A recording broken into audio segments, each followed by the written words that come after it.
Cooper. How are you? Hey, G Move. I'm doing great. And you? I'm fantastic. I am very happy to have you here. Everybody, this is Cooper. He is the co founder of Movement Labs. I am going to let him dive right into his background a little bit and a little bit about Move and movement, whatever he would like to talk about. And we'll get into some questions I have about his leadership style and entrepreneurial journey. So, Cooper, go ahead. Tell us a little bit about yourself. Yeah, well, it's a pleasure to be here. So, a little bit about me and my story. So, grew up in the middle of nowhere, a place where there wasn't much technology, let alone jobs or things to do. The kind of place where chickens do actually cross the road. There's not stoplights or anything, couple of stop signs, gas station, right? And so growing up was very finance oriented because I had to take care of myself, had to help my family pay bills as well. And so I was always looking for like how do I get out of this situation? Right? Because a lot of things seemed pretty set in stone and seemed pretty like this is the path, like the road that you're on. And it's like when you're a kid, how do you get out of that? But when I came to college, I eventually started learning about technology and realized that's a really cool vehicle where it doesn't matter where you're from. It doesn't matter your experience or how long you've been necessarily in that industry. You can just work. You can create and like put out and rather sorry, work is an output, but you're also getting an output from that work. So it's having a little short circuit of like double output. But regardless, it's like the work that you put in, you can see a lot more getting out of that. Whereas in a lot of traditional industries, the work that you put in, the output is going to someone else. It's not even going to your boss. It's not going to your boss's boss. It's going to your boss's boss's boss all the way at the top. And technology was a place where it's a bit more create. And so I was really interested in the intersection of finance and technology, where tech, like it to transmit information. And then it was really interesting to start thinking about programmable information and kind of automation of things when information is received, which are fundamentals of smart contracts and of Web3 and of cryptocurrency that were designed. And so I was really interested originally in applying blockchain and tokenization to real world use cases. I wanted like nothing to do with the market because as fun as it was like participating in, I was like, okay, I do not need this much stress in my life. I just want to build something that is very logical. It can very easily just be like implemented in given situations and less reliant on the price and the if the market's good, if the market's bad. So it was originally doing that, and in it ideas if you're a fund of raising capital liquid asset at very long time horizons. And so we were thinking, what if we could more streamline the process of funds raising and deploying capital for opportunities? What if we could make it a digital system so that we would be able to streamline the onboarding of individuals like KYC, AML people into that system? And then if you have a system of people that are confirmed, like they're allowed to hold these assets for whatever reason that like government set for that, then if they can communicate with each other, they should be able to trade those assets. And so kind of being like a Robin Hood for private equity and for venture capital was the overarching vision for this. But in designing this, solidity was a huge pain point, not just from our own development, but also from the questions, right? Like when you're dealing with funds and like venture capital firms, because they have a lot of stakeholders with a lot of money and they do not want to drop the ball. That's like the number, you do not want to drop the ball. And so every single time we'd be asked like, okay, but these solidity, like you look up solidity protocols are getting hacked every other day. They're like, okay, this cannot fly. And even though like if we were having like a private blockchain solution, still if you're creating a language with these kinds of vulnerabilities, even if you're saying like, okay, like this, it's like saying this treehouse that we built, it can be blown over if winds reach like 5 miles per hour, but it's fine because it's in an environment where winds can't blow you're still going to be kind of sketched out if all it takes is a little and your whole house comes tumbling down, you know? And, and so we were researching other languages that we could build with, started learning more about Rust and these languages that were designed to be much more safe, be able to take much more into account like the assets themselves, as well as creating kind of like information pipelines that can flow and rules for that. And then we came across the Move language because around that time, Aptos and Sui, they were having monumental raises and making a huge wave for this Move language that was built by Facebook to only solve all of the problems that we see with Solidity, but create a Rust derivative language that was safer, it was faster, it was more oriented towards real world asset use cases. It was easier to build with as a blockchain native programming language and really had potential. I mean, it's like the prince that was promised for blockchain. It's like, this makes so much sense. Like, this is the type of thing that can transcend markets. It doesn't matter whether it's good or bad. Like, it just makes sense and it just works.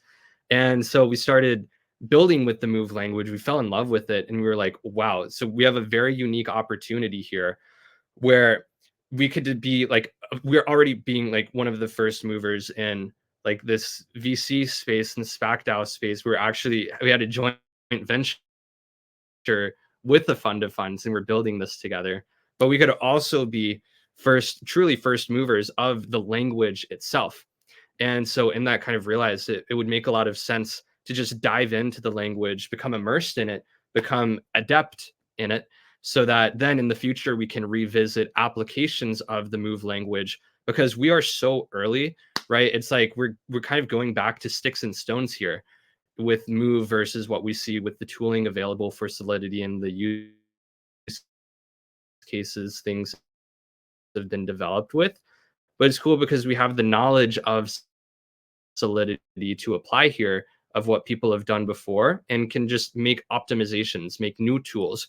And I kind of think of it as like pressing to get, you're going to move so much faster, unlock new perks, and be so much stronger, right? So that was the vision that I had of dropping out of college, just dropping everything to be one of the first builders in Move. So I was building structured products where the general idea is that DeFi is cool because you can use multiple applications. You can get a token in one platform. You can stake it and take the LP token and then maybe borrow against that to get more things and do all of these crazy, crazy, complicated things and that make you able to maximize your APY that you get on your assets. But that's really complicated. Even if you're like a sophisticated degen, it's still going to be a huge pain tracking across like, okay, 5 different websites, each of their APY changes every single day, every single hour. And to calculate it, you have to go like, you have to not only see like, okay, how are your tokens allocated across these websites, but then how's the APY changing? And then how does that factor into your total aggregate APY? It's a nightmare. So we built a front end where with one click, you can go into complex multi-protocol strategies. You could create your own strategies, applications could create their own, and it would just be simple, really like a user-oriented product. Yeah. And so in my experience, I loved the Move language. I loved the community. I loved what it stood for. I loved that everyone else was taking a similar bet where it's like, okay, Web3, we're late to Ethereum, we're late to Solana, we're late to everything that's going on, but this is a totally new paradigm. It's a clean slate to build something new on. And in that experience, realize that it's not just about the technology. There's so many other factors that contribute to the success and adoption of things within Web3, and particularly felt those pain points where as a builder, there wasn't a lot of yield for me to aggregate.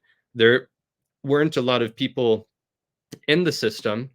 And for the few that were in the system and not leaving, because the Move chains launched deep within a bear market, a lot of them were moving to Ethereum. They were going to other chains and kind of concentrating that liquidity there. And so that just totally wrecked me. All of the Move builders, we just got destroyed, just utterly wrecked. But getting wrecked proved to be like, I learned a lot. I took those lessons with me and end up being inspiration for a new business where what if I could solve the problems that I was facing as a Move builder, in particular, that I need a larger total addressable market. I need easier onboarding of users into what I've built, and I need more access and reach to liquidity, those lifeline metrics for addressing the cold start problem of a protocol. Mm. And then we realized, wait, there's actually a really strong value proposition here as well for people on Ethereum, because for the first time, they can use next generation smart contract development languages, benefit from the performance and security, not have to worry about their assets getting stolen, while also not having to leave Ethereum. And so realized like we were really onto something here as true believers in the Move language, and started Movement Labs to democratize and decentralize the Move language, bring it to market in a Web3 native way, as well as generally just think, okay, how can we share this good news? How can we share this new language with as many people as possible, as agnostically as possible, where we're more so giving them the puzzle pieces to get to build whatever they dream of, and not have any constraints of them, not make any sacrifices anymore of building at the cutting edge. Yeah. Cooper, the passion is clear and filling up the whole screen. I really appreciate that. Um, I wanted to talk to you today about your journey and specifically about how you got here. You mentioned a little bit that it had been kind of a childhood dream of yours to figure out how to build something, and that involved tech. And then you got to movement, which was created out of a necessity for something that you had already dug your feet into. So I watched a video of you giving a lasting piece of advice to the audience in an interview, and I will put it here. But you said in the interview that your lasting piece of advice was to follow your dreams. So I wanted to ask you, what are your dreams? Oh man. Well, I think the overarching dream that I've always had is like, how can I make it? It's how can I get out of the situation that I was in? How can I learn how to fly? And in pursuing that dream and looking into it, I realized that the best way to make it is to help others make it. And that when I came across the Move language, and it was an answer to a lot of those dreams and a lot of those prayers of finding something in which I could just dedicate all of my time to, and which would be able to break me out of the situation that I was in, have like the, how do you say, not necessarily the integratability, but like the ability for something to be integrated into a market and then fully sweep that market. Yeah. And I realized that it really comes down to sharing that with others. And that's something where like I took a great leap of faith on the Move language. But in terms of the network effects of Move's adoption, I was a bit cut off from that. Even though I was a builder, even though I was on the ground floor talking to everyone about Move, sharing my vision and my dreams for the language, that didn't necessarily translate into anything for me. Right. And I realized that like that's something that a lot of people were experiencing as well, and it was actually hindering the overall adoption of the language. And so this dream of mine in which I could make it by helping others make it as well, that we make it together. Like there was a moment in college, I was just hiking through the woods, and I was looking out into the distance, and it was very interesting seeing like the different layers of tree leaves, how the light reflected off of them, how even looking at like the ground, there were different layers of things ahead of me, whether it be like the grass, tumbled logs, even little ants that were walking around. Realized that like life is a very complicated system that all kind of intersects and ties together, and that the way that you make it together has to be, you can learn a lot of lessons from the very intricate and tiny systems that are within life, particularly looking at the way that cells become tissues, become organs, become bodies. And so that dream then evolved into creating a decentralized body of people that were aligned with a similar mission and similar vision, and that we'd be moving in lockstep with each other. So it's like, okay, like that's like a melatonin, that's like you just took like 3 Benadryl, you're super sick. That's the kind of dreams. It's like, how does that get realized? What does that actually mean?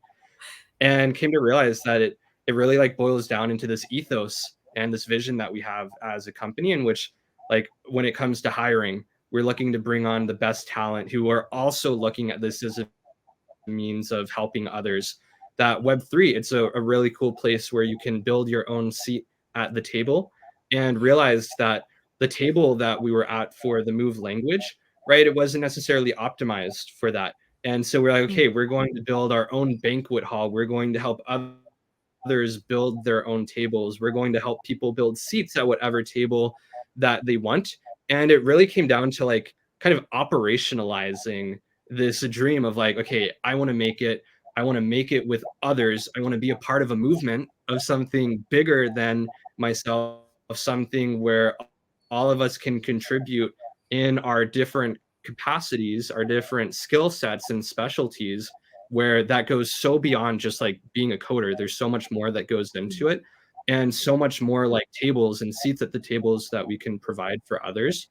And yeah, honestly, like that's that's the dream that I had. And so every day we're trying to execute that, whether it's from like how we build our team to the things that we do for our community, the structures that we create for them to get involved, and even to how we support our builders in a very operationalized, like it's like how can we help other people succeed? How can we put them in a position to succeed?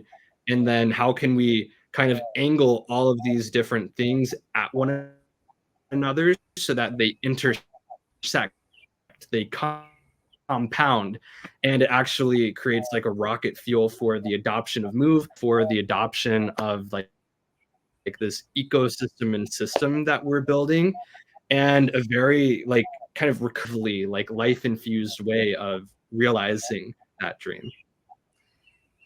You had the thing that everybody wants. You had that one moment that everybody wants to have where they realize their thing or they connect the dots. Your I was epiphany so moment. distraught for so long on it. Like I did not know what I couldn't tell you north from south, east from west.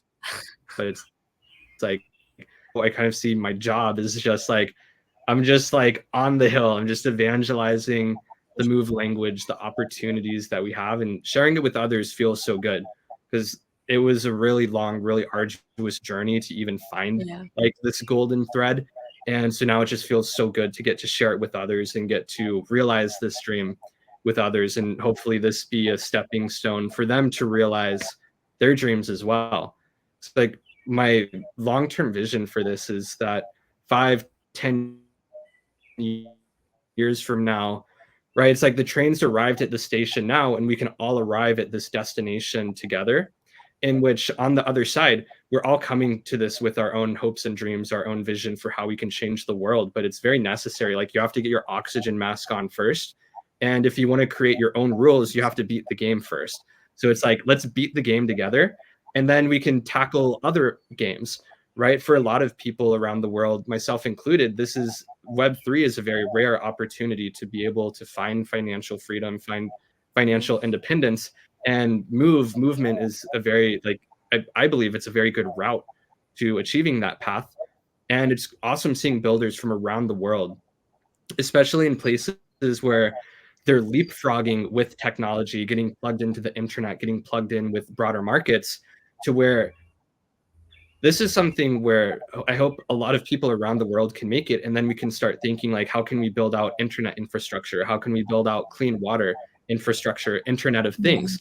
And how can we start making improvements in our own communities once we've all like made it ourselves? So I'm really excited. Like the movement starting with the Move language, it's starting with blockchain, but I'm really excited for how this is going to evolve as we come to market, as we mature, and as the whole world starts integrating and using the Move language. What that's going to mean for our builders, and what that's going to mean for the builders communities and for people all around the world.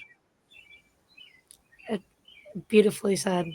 Um, who told you to follow your dreams? Did you have an early influence, or was this self fulfilled? How did you get here? Yeah, I think one of the early influences that I had, dad or my grandpa, but I was really young. I was probably like 4, and I was in the backyard. We were like picking up sticks and doing yard work, and they said to me like that if you work with your mind, then you don't have to work with your hands like they had to and like break their bodies in that sense. And so that definitely planted a seed of like, okay, what does it mean to work with my mind?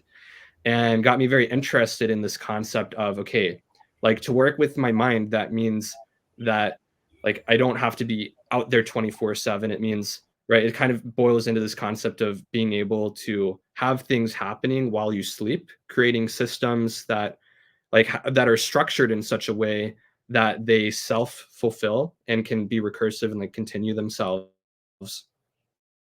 But as it related to like finding the stream and following, it was honestly like my own unique journey and pathway where I was at, it wasn't a lot of light, wasn't a lot of guidance in that sense, right? Like growing up, like my one of my biggest role models, right? He was very nice, very kind to others, cared about others, and truly was a mentor, but also like had his own shortcomings and own mistakes where I couldn't necessarily go down that pathway, right? Of being like a dad at 16, like having drinking, having other habits that I couldn't necessarily fulfill. So it was a lot of like picking out the good, trying to distance myself from the bad, and kind of finding my own path in that sense. I mean, even as it related to like getting into college, like I didn't know about the SAT or ACT until it was like, oh, I have like I have to take this now, right? It wasn't something that was really ingrained, and even in that, it's like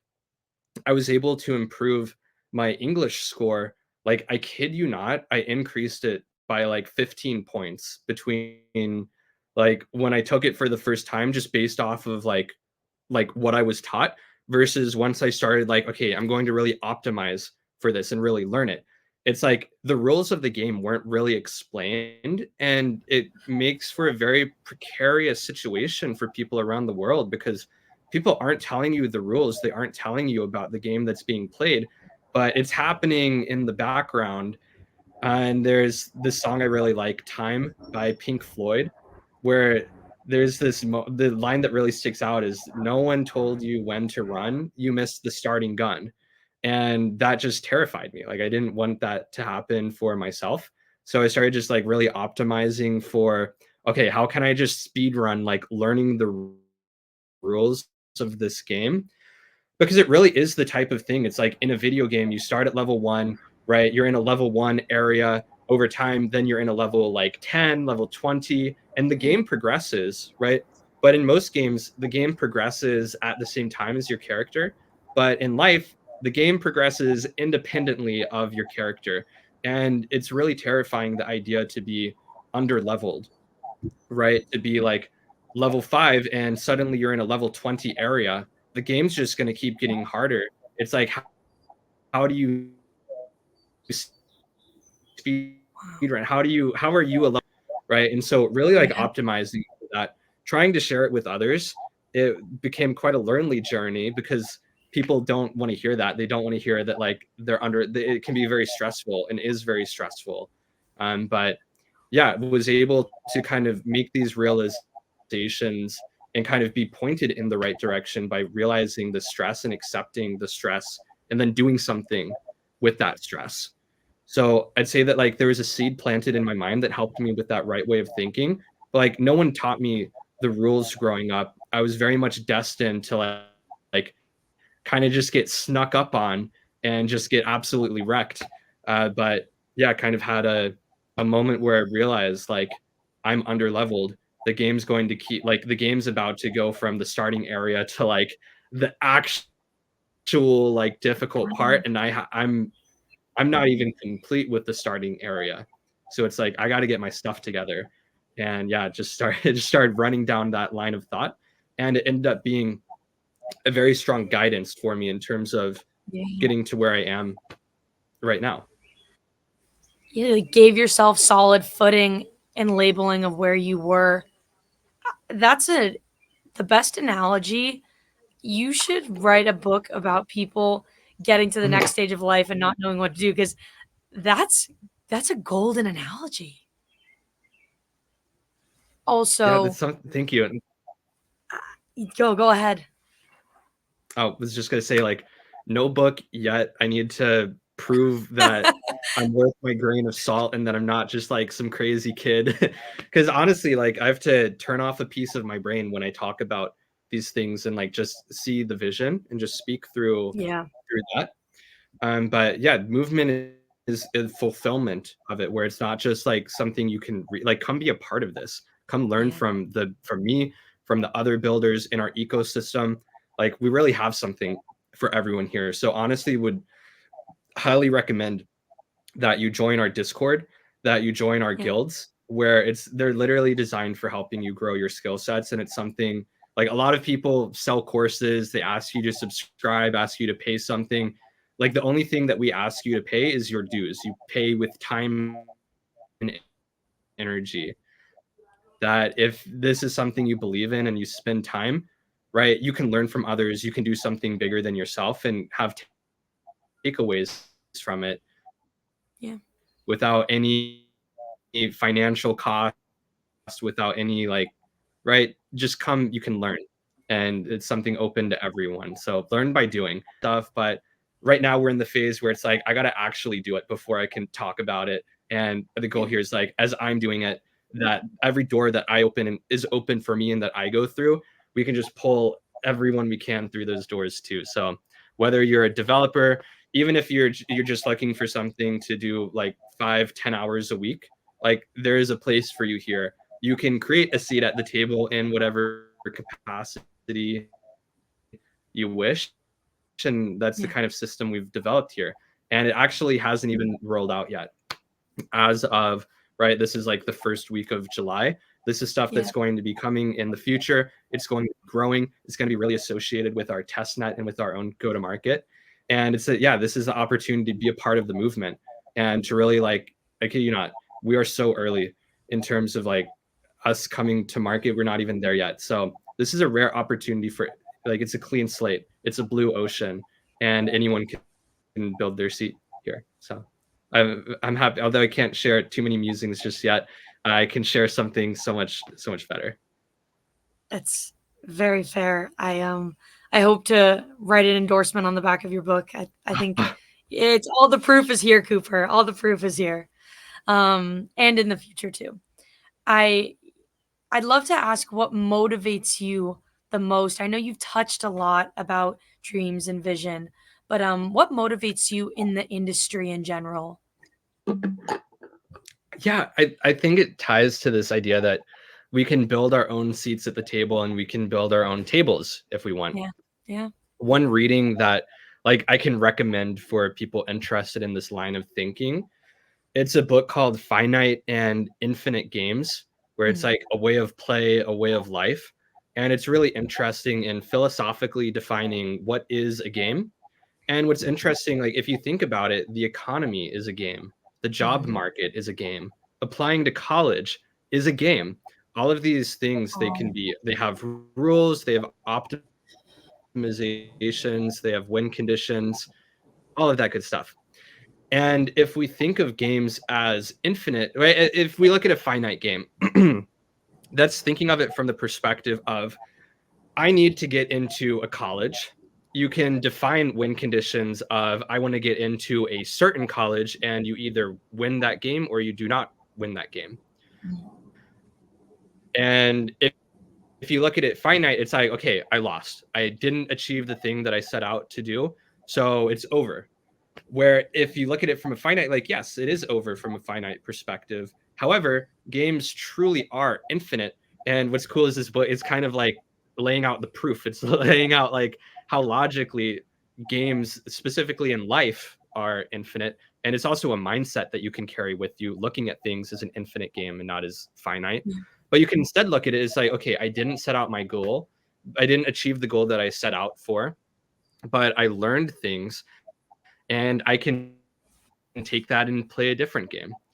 And I think for people around the world, especially like young people who are just getting plugged into the economy for the first time, at least for me, it feels like that game has already been won, right? The people who are in power have already beaten the game, and now they've changed the rules of the game so that they are the only winners, and everyone else, they're playing a game for their ends and Yep. their purpose. And it's really difficult to win, right? I'm looking at like, okay, there's a game of like, I need to get a good job. I need to get a house. I need to do all of these like basic adult things. And it's like that dream has largely been taken away from us. And it's truly not feasible very largely. And that's like looking at like we have it good here in the States, Yeah. like compared like, right, relatively speaking. And so Web3 to me represents, it's a global movement, right? Rooting like all the way back into like the 2008 financial crisis, where we realized like banks aren't really our friends. They're playing their own game in which we're kind of just left to be, um, right? We're caught in the wake of the Yeah. games that they're playing, and we don't really have much agency here. And so Web3 was an opportunity, thinking like, what if we created our own game? What if we created our own system that would be better than what currently exists, could be an improvement, and could be something, right? If you look at banking, right, what should it exist for? It should exist to be a Hmm. foundation for financial transacting. It should be about growing the pie and helping people get financial footing to be participants in a society. And instead, it's alienating a lot of people who don't really get the chance to play the game. They just already lost in Yeah. a lot of circumstances. So what if we did things differently? Yep. And technology, kind of how likewise in business, it doesn't require the same social or financial capital that a traditional venture would. You can just build things agnostically and it could be easily accessed. What if we did that for a financial system as well? Yeah. Right? So to me, that's a true inspiration of the industry, that you can show up, you can put in work, and you can create something for yourself, right? So that truly means a lot to me. That is kind of like this revitalization and globalization of the American dream, Yeah. where for quite some time, and we're told still today, if you show up, you put in the work, it doesn't matter if you're like a Harvard PhD or if you're someone who just got to this country and you don't really speak a lick of English. If you put in the work, you can find hope, you Yep. can find sustenance, and you can find opportunity. Yep. So it's really cool to see technology not only like revitalizing this concept, but making it globally accessible and agnostic, where it's no longer just an American dream where you have to be in a certain place at a certain time, right? That people around the world, and most importantly, that you don't have to check in, Yeah. right? There is no like, it doesn't matter who you are. You don't have to get any social proofing or validation necessarily, that you can just show up, you do the work, and the work can speak for itself, which I Mhm. think is really interesting because we see all sorts of discrimination in the modern world as well, that's having impact on how your work or how your contribution or how your value is viewed, in a lens by which that's interpreted. Whereas with smart contracts, it's like, what's really interesting is that you can, in theory, hard code equity and hard code Yeah. fairness into a system. We're like, I think we're having this like reckoning, not necessarily a reckoning, but we're having this like moment of realization, like over the past few decades, from a social perspective, that it's really difficult to implement effective change and effective Yeah. equity into a system, because there's all sorts of implicit things dating all the way back to when like the system was first structured. It's like you're playing a game and it's like, oh wait, the rules go back all the way like hundreds of years ago, and that's affecting you today, right? Yeah. Instead, it's like we can really like look at what things were, and we can just attempt to keep iterating into a better system. Yeah. And I think that's something that we see over and over again in crypto, even if we look at it purely from the financial standpoint, where for a market that's always online, people are always trading and doing things. And Mhm. it really is like a terminally online and terminally like active industry, that cycles happen so much quicker, Yeah. and narratives and things that are interesting and innovations, right, very quickly get adopted, very quickly get verified or dismissed by the market. And so it's led us to this like very iterative process, just as an industry itself that drives us. And Yeah. so I think that it's really cool to start thinking of that in terms of change going beyond just financial change, and what this infrastructure they're building is, where like in the DNA, we're very, very early in terms of this like digital infrastructure. And so Yeah. we have a rare opportunity to bake things into the DNA like it was baked into the real world, but to, yeah, do things a better way and hopefully just keep iterating and changing, where like even with regard to like our guilds, where we believe this is going to financially empower people, give them opportunity agnostically around the world. Like I don't I am trying to hit as close to the bullseye as I can and believe that at least like on a macro standpoint, we're hitting the bullseye. But in Yeah. reality, this bullseye is, it's 10 zillion light years away from us, where all and truly all that matters from an infinite game perspective is not that you win the game right away, but that you're taking steps in the right direction. I mean, even as it relates to like humans, it's like humans as a species are designed to, like, the way that we hunt is through persistence, Mm. right? All the way back to like cavemen. We're not faster Yeah. than No. we can just keep at it. We can just keep, and eventually the prey, it lies down and you get it. And I think similarly, like that's a way of, and it's an infinite game way of thinking, where it's not about that saying, I'm going to catch it right now. No, Mm. it's an infinite game. You're looking at things bigger. So yeah, I think like that's what really inspires me about Web3, is that from the DNA, like from the very foundation of it, it's iterative in concept, that you're able to bake things into it that couldn't necessarily be done in the real world. Like how are you going to bake in like giving global opportunity to people, like even colleges, right? Like Yeah. they're supposed to stand for this, but you see all sorts of issues with what they're doing, even how opportunity in terms of internships and things are being given out.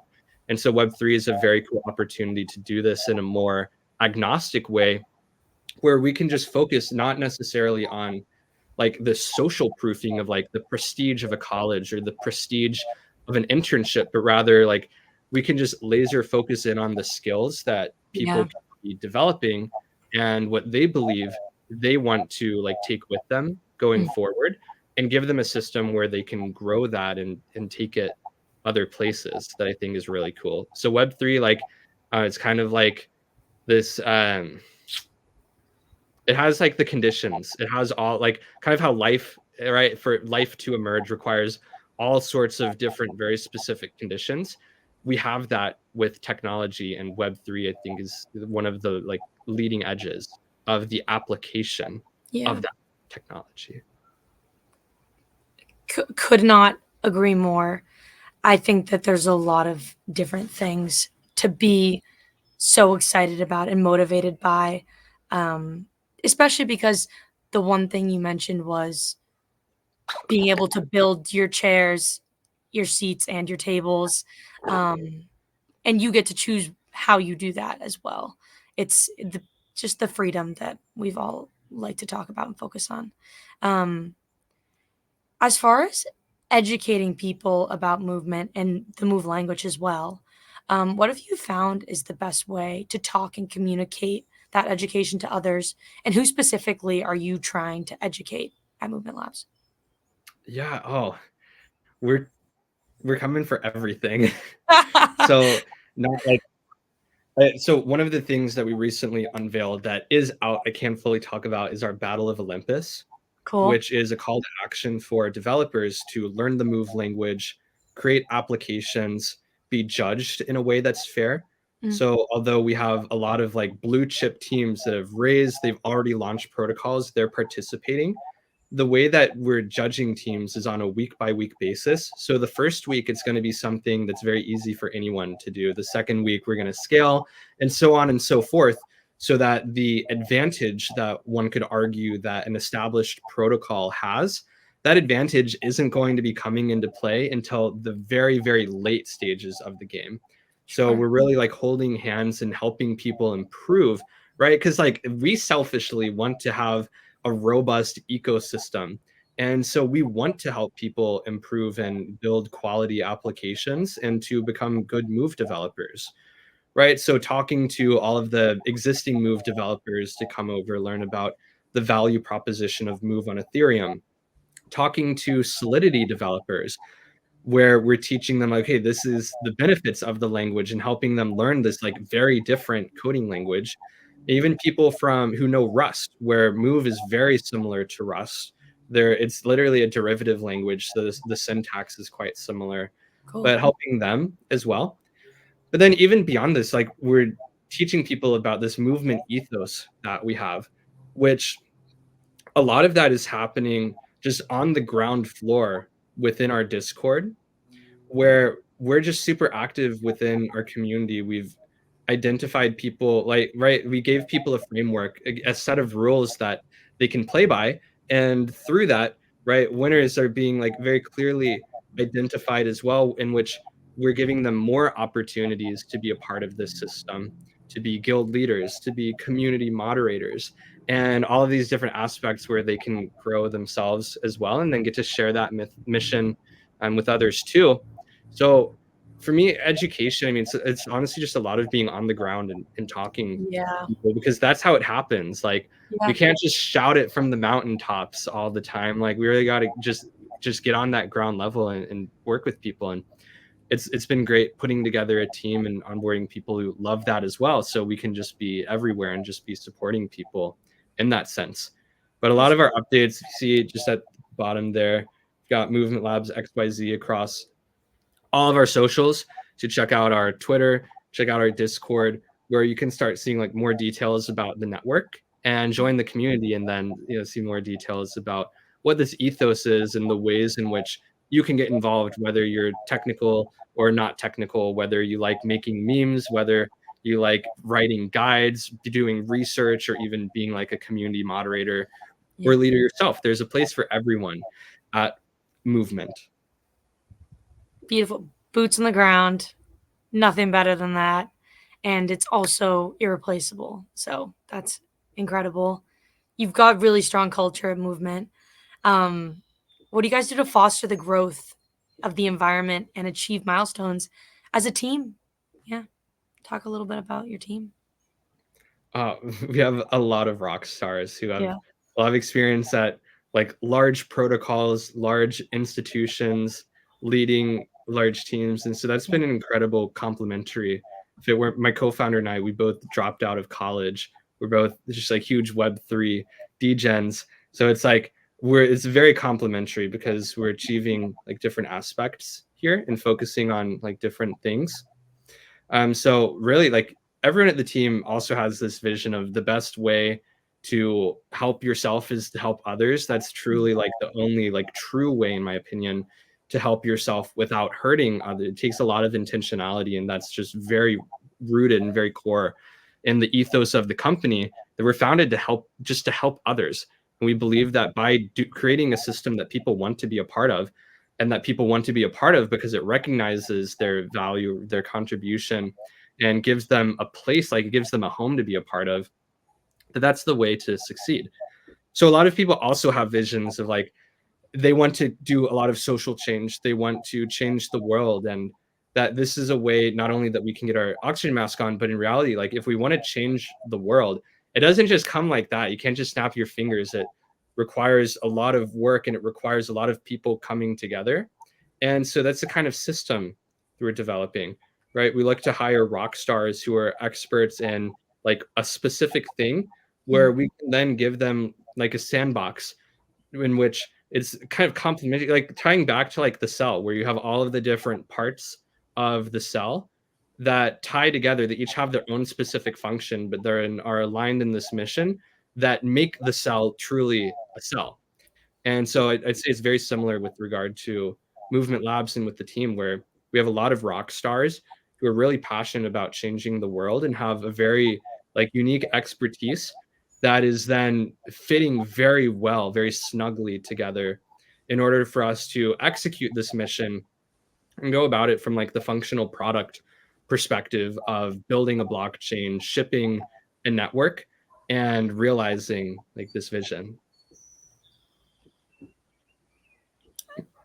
I'm actually speechless. It's just fantastic. A great leader. I mean, what's better than giving people a sandbox? The best type of people. That is the biggest gift you could give them. Um, that's just amazing.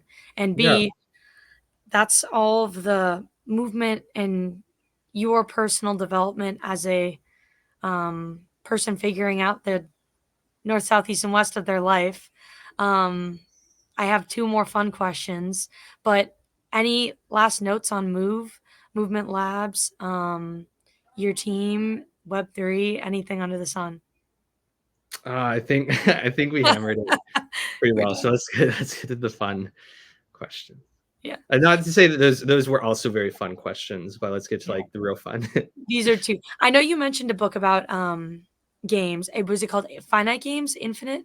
Finite and infinite games. Finite and Infinite Games. I was going to ask you what your favorite book is. Huh. I mean, I really like that one. I've been reading Cryptonomicron lately, which has just been very interesting. Like it's about cryptography, not even about cryptocurrency, as Cool. well as kind of like historical drama, which has been Yeah. really cool. And there's a book called GEB. It's like Gödel Escher Bach, where it's about the similarities and like patterns that you can see in music, in or rather in writing, in like language, in music, and in art. Hmm. And so that's been very interesting. Is like a way. It's like understanding thought patterns. It's like a book about thinking, but Yeah. not just thinking from a philosophical sense. It's like very, very lasering in. It's very dense. Have to reread a lot of these sentences like multiple times to even have a semblance of understanding. But that's been very cool from like an information structuring perspective, and has contributed a lot to like how we functionally are building these systems within guilds and within movement, because in order to create like a system that replicates life, we're not just looking at it from like a biological perspective, but like what is this fundamental, like what is the logic of biology. Yeah. And that's something in which this GEB book is articulating using language, art, and music as examples to showcase this. So that's been like incredibly gripping and Very cool. thrilling. And there's a book called The Demon in the Freezer. That's a really interesting one on smallpox and on its eradication and on Oh, like understanding like what it like that is very fun like to read about, very very interesting. And then the Game of Thrones, like Song of Ice and Fire, is like one of the best stories ever written, especially of the modern time. So absolutely love those books as well. So a little bit of everything. It's kind of annoying because it's like trying to figure out like I want to read all of these different yeah. things, but then it's like I'm weighing the value of like, do I hop between? Do I just like finish one? These are also like dense as well. So it's like, ah, No, but yeah, those I'd say are some of my favorites and like standouts. I agree. It's hard to choose. 'Cause I agree. I'm always wanting to read different genres. I feel like different genres mixing in though is good because it helps with like the creative, serendipitous moments of ideas, and I feel like that's good. Yeah. Yeah. So, my last question, I ask everybody this. Another deep question. I'm sorry because I've been asking you all these deep, deep, deep things. What is the nicest thing anyone has ever done for you? I know. Wow. That's a really good question. I'd say like what honestly really like resonates all of the people where in times that like things were difficult for me, that I was in a difficult place, would take care of me, Mhm. and without like taking care of me from the goodness of their hearts, Yeah. giving me a home, giving me a seat at their table, and doing so without any ask of me, without there being any semblance of like implication of how like, you know, quantitatively in which, if you think of it like not treating me like I was in need of a handout or anything, because although I was in need of a handout, it didn't impact our relationship. It didn't impact that in any way. And so yeah, it honestly just like means the world for the people who have looked out for me and taken care of me in moments of need, especially in moments where like, right, in those kinds of like, it's not just that you need things, but also from like a mental state, you might not be in the best of places, and one could argue that like they have to deal with you in terms of, oh, like got to take this person in, feed them, like give them attention, but then also maybe it's like, in those very stressful times, sometimes you can not have the best personality, Yeah. but people who look beyond that and kind of treat you as someone who can grow, not looking at you as like where you are right now, not even looking at you as where you can be, because it goes beyond that. It's not about whether or not the person that you help will go on to help you in the future, but just doing it because like they care and want to make